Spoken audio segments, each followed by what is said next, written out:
की गिनती पूरी होगी। 108 की गिनती पूरी होते ही यूनिवर्स में आपकी तरफ से एक मेल जाता है कि आप ये चीज़ मांग रहे हैं। जितनी भी हमारी माला हैं जिसके ऊपर हम जप करते हैं उसमें 108 बीज होते हैं। तो ये बहुत पुरानी साइंस है। तो जब आप 108 बार इसको रिपीट करते हो आपकी तरफ से एक मेल यूनिवर्स में गई कि आप ये मांग रहे हो।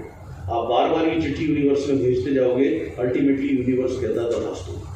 सो ये सिंपल, अगर आप इसको रिपीट करना शुरू कर दो माइंड में सुबह दोपहर उठते जागते, तो ऑटोमेटिकली क्या है, आप इससे ऑब्सेस्ड होने लग जाओगे।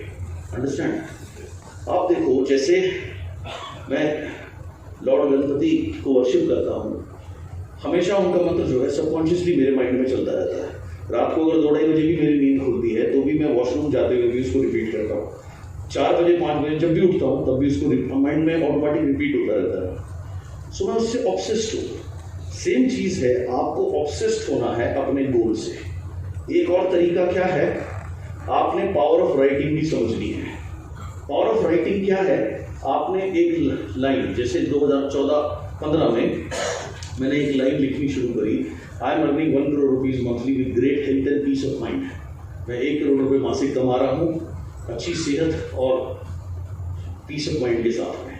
ये एक लाइन में हर रोज़ लिखता था, एक पन्ना यानी कि जैसे ये डायरी है, यहाँ पर एक लाइन ये लिखी और नीचे तक उसको रिपीट कर, नीचे तक वही चीज़ लिखते गए। सो एक लाइन एक पेज डेली। इसके पीछे क्या साइंस है, दिन भर में 60,000 विचार आपको आते हैं।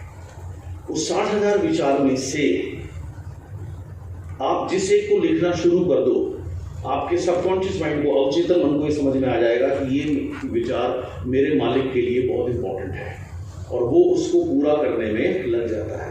आप इसको ऐसे समझो, जैसे कोई सेलिब्रिटी है, उससे रोज मिलने 60,000 लोग आते हैं।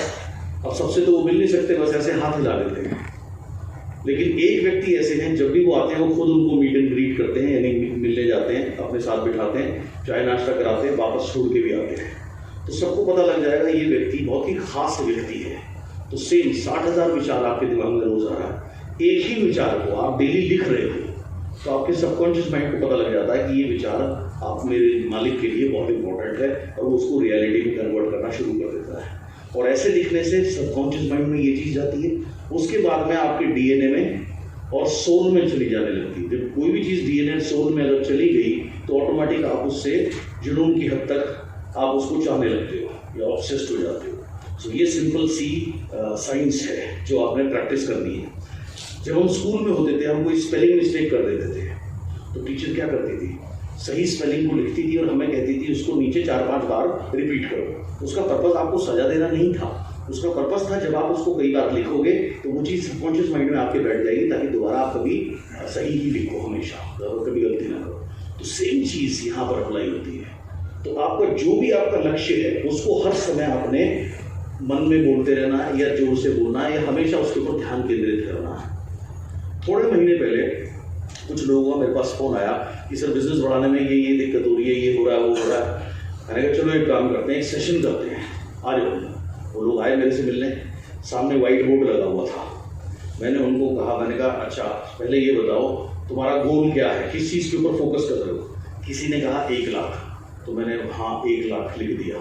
फिर उन्होंने पूछा भाई तुम्हारा लक्ष्य क्या है, किसी ने कहा 2 लाख, तो 2 लाख लिख दिया। तो ऐसे जो फिगर बोलते गए, पहले सारे फिगर हमने मॉनेटरी टर्म्स में वो व्हाइट बोर्ड पे एक कोने में लिख दी और एक बॉक्स बनाकर उसको अलग कर दिया। मैंने कहा अच्छा बताओ तुम्हारी प्रॉब्लम क्या है। एक ने बोलना शुरू किया जी कंसिस्टेंसी में राइस ब्रान ऑयल नहीं आना। मैंने कहा अच्छा लिख दे वहाँ पे। और तेरी समस्या क्या है? बोले जी राइस ब्रान ऑयल के दाम बढ़ गए। मैंने कहा अच्छा भैया लिख दे वहाँ जाके। बोले भाई आपकी प्रॉब्लम क्या है? बोला जी एग्री का पीवी कम हो गया। मैंने कहा अच्छा भैया लिख दे वहाँ जाके। मैंने कहा और भाई तेरी प्रॉब्लम क्या है? जो भी बोला प्रॉब्लम सबकी प्रॉब्लम लिख ली। उसके बाद मैंने उनसे पूछा अब मुझे ईमानदारी से एक बात बताना, कल सुबह जब से भी आप उठे हो 5 बजे 6 बजे 7 बजे जब से भी, कितनी बार आपने अपने गोल के बारे में सोचा और कितनी बार इन प्रॉब्लम्स के बारे में सोचा? इसको एक परसेंटेज दे दो। जैसे अगर 40% आपने अपने गोल का ध्यान रहा आपको और 60% आपका प्रॉब्लम्स के ऊपर फोकस गया तो रेशियो हो गया 40-60। अगर 30% आपका ध्यान आपके गोल के प्रति लक्ष्य के प्रति रहा और 70% प्रॉब्लम्स के ऊपर रहा तो रेशियो हो गया 30-70। तो ऐसा मैंने उनको कहा। तो आप जानते क्या रेशियो निकल के आया? और ये सो कॉल्ड ये क्राउन, इनमें से ज्यादातर लोग क्राउन एंड अबव थे, इनकी ये हालत है। और रेशियो निकल कर आया 5:95। 5% हार्डली दिन में अपने गोल के बारे में सोचा और 95% अपनी प्रॉब्लम्स के बारे में सोचा। तो जब आप 95% जब आप ध्यान प्रॉब्लम्स के ऊपर लगाओगे तो आप कैसे सक्सेसफुल हो सकते हो? एनर्जी होगी ही नहीं आपके अंदर। अंडरस्टैंड? सो आपको हमेशा सारा ध्यान, मेरे हिसाब से दुनिया में सबसे महत्वाकांक्षी व्यक्ति कौन है? जो रियल योगी है, जो रियल महात्मा है। क्योंकि वो क्या प्राप्त करना चाहते हैं? हाँ जी, ईश्वर। बिल्कुल सही, वो ईश्वर प्राप्त करना चाहते हैं। तो ईश्वर प्राप्त करने से ज्यादा तो बड़ी चीज कोई हो नहीं सकती ना यार, राइट? तो उनसे ज्यादा महत्वाकांक्षी इसलिए मैं किसी को नहीं मानता। उनका फॉर्मूला देख लो, बड़ा सिंपल फॉर्मूला है, एक ताकत ध्यानम, एक ही जगह पर ध्यान। उनको किसी चीज से कोई मतलब नहीं है। वो जिसके ऊपर भी फोकस कर, जिस भी गॉड को वो मानते हैं, सारा ध्यान उसी के ऊपर रखे। जैसे फॉर एग्जाम्पल सपोज कोई लॉर्ड शिवा को पूजते हैं। लॉर्ड शिवा का मंत्र क्या है?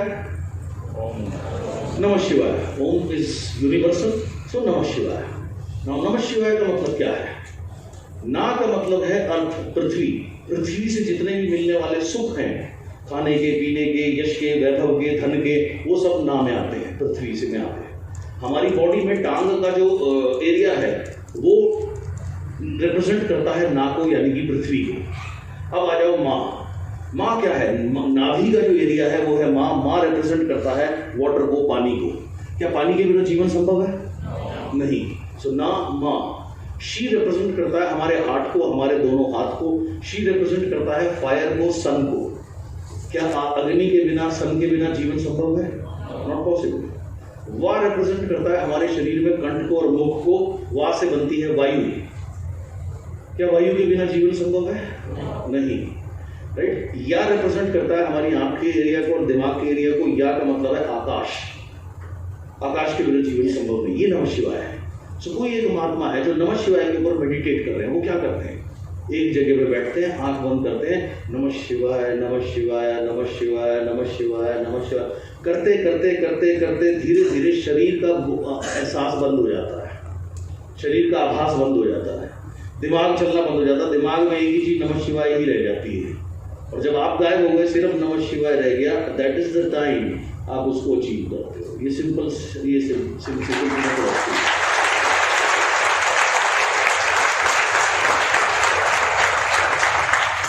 तो यही फिलॉसफी यहाँ पर आप अपने गोल के लिए अप्लाई करते हो। जैसे जो भी आपका प्ले टू विन गोल है, सपोज किसी का 1 लाख है, तो आपने 1 लाख कंटिन्यूसली उसके बारे में सोचना है, उससे एनर्जी देनी है। आप जिस चीज के बारे में सोचते हो उसको आप ऊर्जा देते हो, एनर्जी देते हो।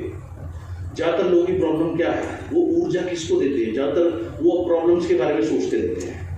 आप ऐसे समझ लो, आपने 2 कुत्ते पाल लिए। एक कुत्ते का नाम है आपका गोल से 5 लाख, दूसरे कुत्ते का नाम है प्रॉब्लम। अब 5 लाख जो नाम का जो कुत्ता है, उसे आपने 1 हफ्ते में 1 रोटी दी है सूखी और पानी में जिंदा, उसकी जबान लटक गई। और जिस कुत्ते का नाम प्रॉब्लम है, उसे तुमने सुबह उठते ही दही मट्ठा पिला दिया, दोपहर को दूध छिका दिया, उसके बाद में सांझ को उसे चिकन और मटन दे दिया तुमने। वो तो 1 हफ्ते 10-15 दिन के अंदर सांड जैसा हो रहा हो। और फिर तुम कहते हो भाई ये तो सूख रहा है, सूखे गए, जब तुम तो ध्यान ही नहीं दे रहे, उसकी सेवा ही नहीं कर रहे।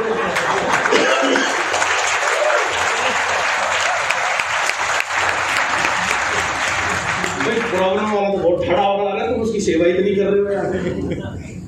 आप जिस चीज उसको ऊर्जा दे रहे हो, ऊर्जा कैसे देते हैं? उसके बारे में सोच सोच के, उसके बारे में सोच सोच के, सोच सोच के, सोच सोच के। ज़्यादातर लोगों की प्रॉब्लम क्या है, वो उनका ध्यान इन्हीं चीज़ों पर रहता है, मेरे ज़िंदगी में क्या सही नहीं है, मेरे पास पैसे नहीं। एक जैसे पुराने ज़माने में ऑडियो कैसेट आती थी गाना सुनने के लिए, तो कभी कभी उसकी रील अटक जाती तो एक ही चीज़ लाइन बार बार बोलता रहता था। तो ऐसी लोगों की रील अटकी हुई है, मेरे पास पैसे नहीं है, मेरे पास पैसे नहीं है, मेरे पास पैसे नहीं है, मेरे पास पैसे नहीं है, मेरे पास पैसे नहीं है, मेरे पास पैसे नहीं है, मुझे कोई हेल्प नहीं करता, मुझे कोई हेल्प नहीं करता, मुझे कोई हेल्प नहीं करता, मुझे कोई हेल्प नहीं करता, मेरी अपलाइन बेकार है, मेरी अपलाइन बेकार है, मेरी अपलाइन बेकार है, मेरी डाउनलाइन उससे बेकार है, मेरी डाउनलाइन उससे बेकार है, मेरी डाउनलाइन उससे बेकार है। वही इन्हीं जगह कुंडियाँ अटकी रहती है सबकी, छोटी छोटी चीज़ों में अटके रहते हैं। और इन छोटी चीज़ों में जो अपना मुख्य लक्ष्य है उसको भूल बैठते हैं, उस पर फोकस ही नहीं करते हैं, इस वजह से सक्सेसफुल नहीं होते। सो आपको करना क्या है? Become obsessed with your goal and pregnant with your dream.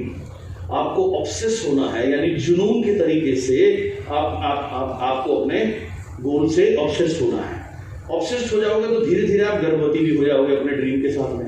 गर्भवती हो जाओगे तो डिलीवरी निश्चित है, लेकिन प्रॉब्लम ये होते नहीं है लोग। अगर हो जाए तो इसकी डिलीवरी निश्चित है, इसको कोई रोक नहीं सकता।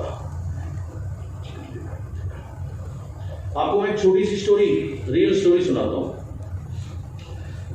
2010 के आसपास जो हमारे को फाउंडर और IT हेड हैं कन्वर जी, उन्होंने कहा एक मीटिंग में, उसमें सारे लीडर्स बैठे हुए थे, कि तमिलनाडु में हमारा बिजनेस नहीं है बिल्कुल भी। कोई भी अगर तमिलनाडु जाकर काम करेगा, अभी वहाँ हमारा शून्य बिजनेस है, तो वो इस बिजनेस का किंग बनेगा। तो मेरे दिमाग में एक बात बैठ गई कि किंग तो मेरे को ही बनना है। अब मेरे सामने चैलेंज क्या था? मुझे भाषा नहीं आती, और वहाँ जाकर काम करना उनकी भाषा के बिना अपने आप में एक बड़ा चैलेंज होता है।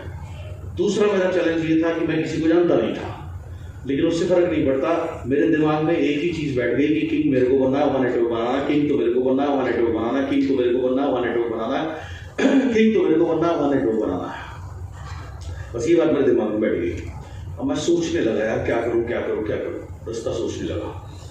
रास्ता जब सोचने लगा तो मुझे याद आया, मेरी पिछली कंपनी में जब हम फॉरेन ट्रिप पे जाते थे तो एक लीडर थे जिनका नाम था सर्वनंद। बड़ा यंग डायनामिक एनर्जेटिक लड़का था, और आज से 17-18 साल पहले उसने 20,000 लोगों का पेड लेजर शो किया था। लीडरशिप बड़ी जबरदस्त थी। तो मैंने कहा उसको ढूंढते हैं। अब फेसबुक पे ढूंढूं, कहीं पर भी ढूंढूं, नीचे रख दिया, नहीं तो मुझे बता दो। अब कहीं पर भी ढूंढूं, उसका कोई कॉन्टैक्ट नंबर ना मिले। लेकिन क्या है, मेरी प्रॉब्लम क्या हो गई, मैं रोज इस चीज को बोलता था कि मुझे किंग बनना, मुझे किंग बनना, वहाँ नेटवर्क बनाना, मुझे किंग बनना, वहाँ नेटवर्क बनाना, मुझे किंग बनना, वहाँ नेटवर्क बनाना, मुझे किंग बनना, वहाँ नेटवर्क बनाना। इस विचार से मैं ऑब्सेस्ड हो गया, और इतना ज्यादा ऑब्सेस्ड हो गया, इतना ज्यादा इसको मैं एनर्जी देता गया, मैं प्रेग्नेंट हो गया इस ड्रीम के साथ में। 4 महीने बीत गए, कुछ नहीं हुआ, नंबर नहीं मिला। 6 महीने बीत गए, मेरी प्रॉब्लम बढ़ती गई, मेरा ऑब्सेशन बढ़ता गया। एक दिन वाले साहब ने आके कहा, 8-9 महीने हो गए इस बात को सोचते सोचते, सिर्फ सोच रहा हूँ, हो कुछ नहीं रहा, कि यार सर्वनंद का नंबर मिल गया, चल चेन्नई चलते हैं। मैंने कहा मजा आ गया, चलो जी चलो, मैं भी ढूंढ रहा था 1 साल से। सो उसके पास गए। जैसे ही उसके पास गए, उसने कहा सर मैंने 6 महीने पहले अपनी खुद की नेटवर्क मार्केटिंग कंपनी खोली है, तो मैं अभी तो नहीं कर पाऊंगा। मैंने उसको कहा, मैंने कहा एक काम कर, तू अपनी कंपनी को हमारे साथ मर्ज करते हैं। तो इस तरीके से करते हैं, कैसे करते हैं, क्या करते हैं। इसमें 8-8, 10-10 घंटे मीटिंग चली, लेकिन हुआ कुछ भी नहीं। 2-3 दिन बीत गए, मीटिंग खाली मीटिंग होती रही। उस टूर में जब हम वापस आ रहे थे, हम उसके ऑफिस गए, तो उसने फाइनली कहा कि सर मैं माफ़ी चाहूँगा, अभी तो मैं नहीं कर पाऊँगा, अभी मेरा सारा फोकस अपनी कंपनी के ऊपर ही है, काफ़ी इन्वेस्टमेंट लगी है, जो भी है, अभी मैं रेडी नहीं हूँ। चलिए कोई बात नहीं। उसके बाद उसके मुंह से निकला, सर आपने सुंदरराजन को प्लान दिखाया, वो आपका बहुत बड़ा फैन था। मुझे याद आया, हाँ यार इस नाम के भी एक शख्स थे जो इतने बड़े नहीं लेकिन डिसेंट लेवल के लीडर थे, उन्हें ढूंढते हैं। अब उसे कहाँ से ढूंढूँ? मैंने पुरानी कंपनी में फ़ोन किया और बोला कि मुझे इनका नंबर चाहिए। तो बोले आप कौन बोल रहे हो? अगर मैं अपना नाम बताता थोड़ी भी मेरे को नंबर देते। मैंने उनको भी बोल दिया, मैं स्वामी बोल रहा हूँ, मतलब नंबर दो। उन्होंने कहा क्या काम है? मैंने कहा मैंने उनसे प्रोडक्ट लिए थे, उनके प्रोडक्ट बहुत अच्छे, आप लोग के प्रोडक्ट बहुत अच्छे, मुझे प्रोडक्ट चाहिए। वो हम भिजवा देते। मैंने कहा नहीं मुझे उन्हीं से लेने हैं। एनीवेज मुझे उनका नंबर मिला, मैंने उनको फ़ोन किया। मैंने कहा अन्ना बोलते हैं बड़े भाई को। मैंने कहा अन्ना आई वॉन्ट सो बोल रहा हूँ, I want to meet you. बोला but I don't want to meet you. मैंने बोला व्हाट हैपेंड? और आई डू नमस्ते to network marketing, people do नमस्ते फ्रॉम हियर, आई डू नमस्ते फ्रॉम कोनी। लोग नमस्ते यहाँ से करते हैं, मैं कोनी से नमस्ते करता हूँ। नेटवर्क मार्केटिंग को मैं कभी जिंदगी में नहीं करूँगा, तो मुझे आपसे नहीं मिलना। मैंने कहा देखो मुझे नहीं पता आपका क्या नेगेटिव एक्सपीरियंस है, लेकिन जो भी है मेरा ऐसा मानना है ये कॉन्सेप्ट एंटायरली डिफरेंट है। एक बार आप मिल लो, सुन लो, समझ लो, उसके बाद आप मत करना आपकी चॉइस है, मैं आपको फोर्स तो करूँगा नहीं। बोला नहीं मुझे नहीं करना, आई एम नॉट इंटरेस्टेड। मैंने कहा ओके नो प्रॉब्लम। 8-10 प्रॉब्लम उसकी नहीं थी, प्रॉब्लम तो मेरी थी। क्या प्रॉब्लम थी? मुझे जुनून हो चुका था कि मुझे वहाँ नेटवर्क बनाना, मैं इस विचार के साथ प्रेग्नेंट हो चुका था, डिलीवरी होनी नहीं थी, मेरे लिए बड़ी समस्या थी। सो मैंने 1 हफ्ते बाद उसको फ़ोन किया, मैंने कहा ना I want to meet you once. वो बोला no I don't want to meet you, इल्ले मतलब फिनिश नहीं। मैंने कहा ओके। फिर 10 दिन बाद फ़ोन किया, मैं हर 10 दिन में उसको एक फ़ोन लगा देता था। एक दिन वो पता नहीं किस मूड में बैठा था, उसने कहा ठीक है अगर आपको अपने टाइम खराब करना, पैसे खराब करने हैं तो आप आ जाओ। मुझे टाइम खराब करना, पैसे खराब करना बिल्कुल नहीं सुना, मुझे सिर्फ सुना आ जाओ। मेरा फोकस एक ही जगह था। सो मैंने फ्लाइट पकड़ी और मैं दिल्ली से चेन्नई चला गया। मैंने कहा कहाँ मिलोगे? उसने कहा ऑफिस मेरा इस एरिया में है, लंच में मैं आऊँगा आपके पास में। तो मैंने उसी एरिया में होटल ले लिया। वो आए, प्लान दिखाया उनको मैंने, और 2 दिन पहले मेरे दोस्त ने मेरे को पेन ड्राइव दी थी, तो वो पेन ड्राइव में मैंने उनको जो प्लान था वो डाल के दे दिया। एक शर्त उनकी और थी कि मुझे बार बार आप फोन मत करना, बस एक बार मेरा पीछा छोड़ देना प्लान दिखा के। उनका ठीक है डन, मैं आपको दोबारा फोन नहीं करूँगा, फॉलो नहीं करूँगा। मैंने पेन ड्राइव डाल के उनको दे दी। अगले शाम को मैं तो और किसी को जानता नहीं था, शाम को मैं मरीना बीच गया अकेले, घूम घाम के अगले दिन वापस दिल्ली आ गया। मैंने अपना काम कर दिया, इससे ज़्यादा मैं कुछ कर भी नहीं सकता था। यही गीता कहती है आप अपना कर्म करो, फल देने वाला देगा, उसकी टेंशन लो। सो मैं ऑफिस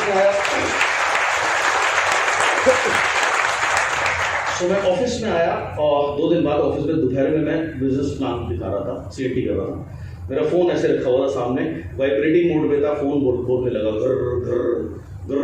मैंने उठा के देखा, उसमें नाम लिखा हुआ था RS राजन। मैंने कहा कि लोगों में अभी आता हूँ। सो मैंने बाहर जाके उसका फ़ोन उठाया, मैंने कहा ये सुना। तो बोला आई एम नॉट, जो टिपिकल साउथ इंडियन स्लैंग में या स्टाइल में बोला, I am not understanding how the travel fund comes. मैंने कहा don't worry I will explain you how the travel fund comes. मैंने समझाया ट्रैवल फंड ऐसे ऐसे आता है। वापस आया, फिर से सीएटी शुरू करी।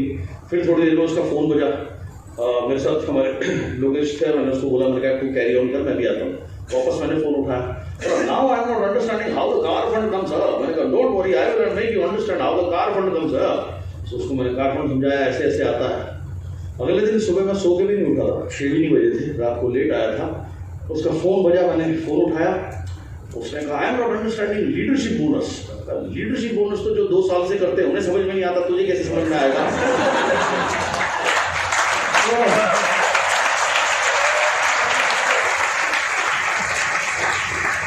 तो मैंने उसको कहा, मैंने कहा don't worry I am coming again, मैं दोबारा आ रहा हूँ तेरे से मिलने, टेंशन मत ले। तो एक बार मैंने वाले साहब को बताई, उन्होंने कहा चल यार मैं भी चलता हूँ। तो हम 2 आदमी पहुँच गए, एक आदमी का फॉलोअप करने के लिए। वो आए हमारे पास, जो उनकी क्वेरीज थी उन्होंने पूछी, हमने आंसर करी। उसके बाद उसने कहा ठीक है जी मैं ज्वाइन तो कर रहा हूँ, लेकिन मुझे ये नहीं पता मैं कितना कर पाऊंगा नहीं कर पाऊंगा। मैंने कहा आप सीधे सरल और ईमानदार आदमी हो, जो ये बात कह रहे हो, सच्चाई तो ये है कि पता किसी को भी नहीं होता कौन क्या कर पाएगा नहीं कर पाएगा। और लेकिन हमारे यहाँ नॉर्थ में बड़े एक से एक फेंकने वाले लोग हैं। वो जब ज्वाइन करते हैं ना, ये कर दूंगा, मैं वो कर दूंगा, मैं ये लाइन लगा दूंगा, वो लाइन लगा दूंगा, करते कुछ भी नहीं है।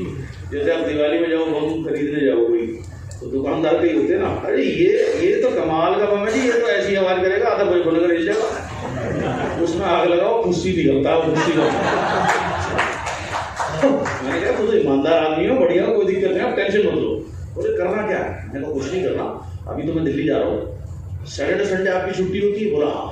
उस समय वो BHEL के अंदर में मैनेजर हुआ करते थे, लगभग 1.5 लाख रुपए की उनकी सैलरी थी ग्रॉस।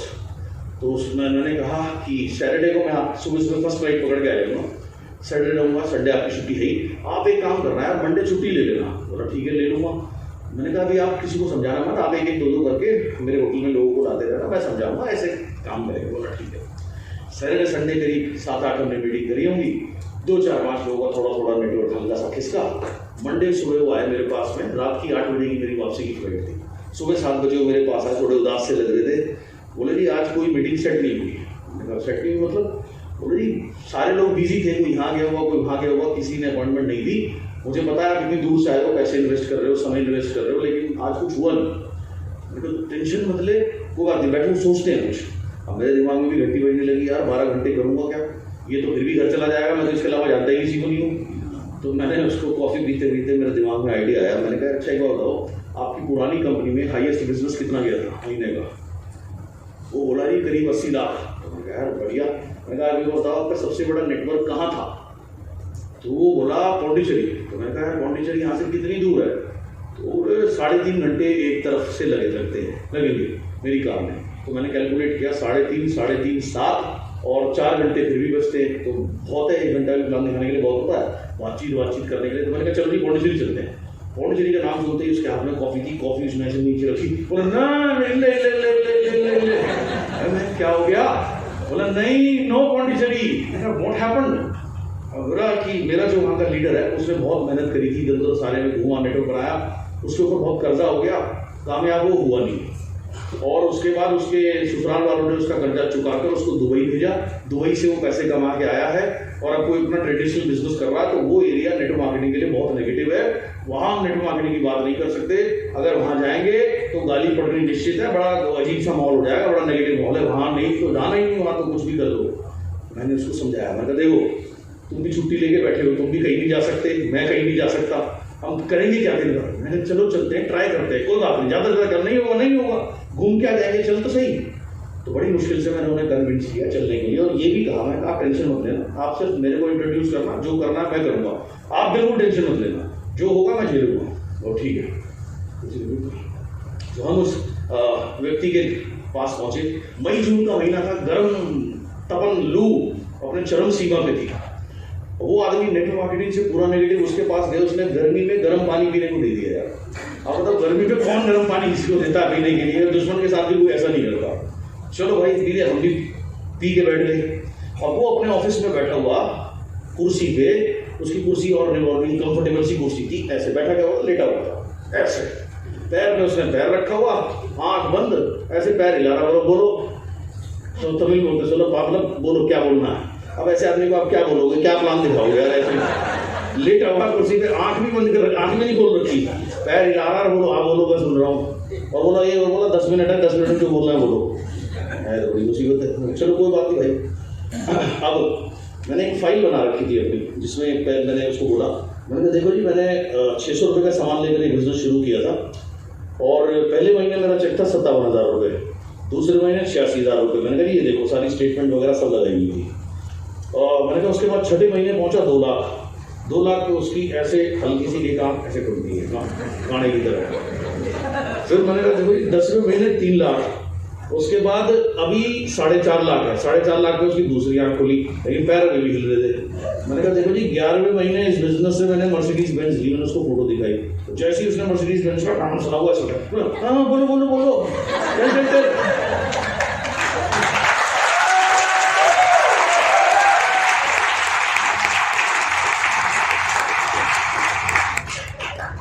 उसके बाद मैंने उसको प्लान दिखाया, 20-25 मिनट दिखाया और मुश्किल से उसने तुरंत एक्साइटेड हो गया, फॉर्म भरने लेगा। अंदर से उसकी बीवी की आवाज आई, हाँ मैं बोला नहीं होने से करना, मतलब एक बार करके तेरा पेट नहीं भरा, तो दोबारा करने चल रहा।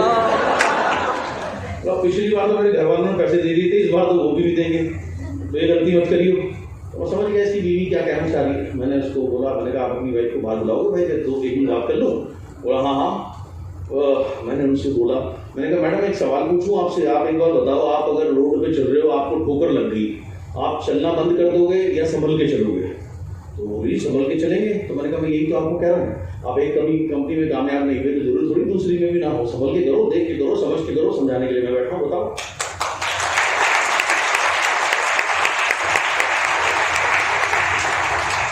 उसको मेरी बात समझ में आई। फिर उसने कहा, मैंने उसको कहा, मैंने कहा मैम अगर आप एक कदम लोगे अपनी सफलता के लिए तो मैं 2 कदम लेने को तैयार हूँ। तो बोली शुरू में सब ऐसे ही कहते हैं, ऐसा होता कुछ भी नहीं है। मैंने कहा एक बार बताओ, अभी आपने 12-1500 रुपये का सामान लेकर आपने ज्वाइन किया है, ऐसा तो है नहीं कि 12-1500 रुपये में ऑफिस में दूंगा, पंचिंग कराऊंगा आपकी, तो मुझे कोई 50,000 रुपये मिल जाएंगे, ऐसा होगा? बोले नहीं। तो मैंने कहा मुझे पैसे कब मिलेंगे? जब आपका नेटवर्क ग्रो होगा, मेरा नेटवर्क ग्रो होगा। तो आप टेंशन मत लो, मैं दोबारा अभी तो जा रहा हूँ, आज तो मेरी फ्लाइट है, फिर आऊँगा 20 दिन बाद, और फिर तबीयत से 4-5 दिन के लिए रहूँगा और पूरा घूम के काम करेंगे। वापस चला गया, दोबारा आया, अब उसके बाद मैं उसको बोलता था, मैंने कहा कहीं पर भी कोई भी आदमी है, कितनी भी दूर है, एक भी आदमी है, तू टेंशन मत कर, तेल मैं भरवाता हूँ तेरी गाड़ी में, चल बेटा। तो वो कहता था जैसे चेन्नई में हम बैठे हुए हैं, तिरची में 2 आदमी है, तिरची मतलब हो गया वहां से 300 किलोमीटर दूर, तो मैं कहता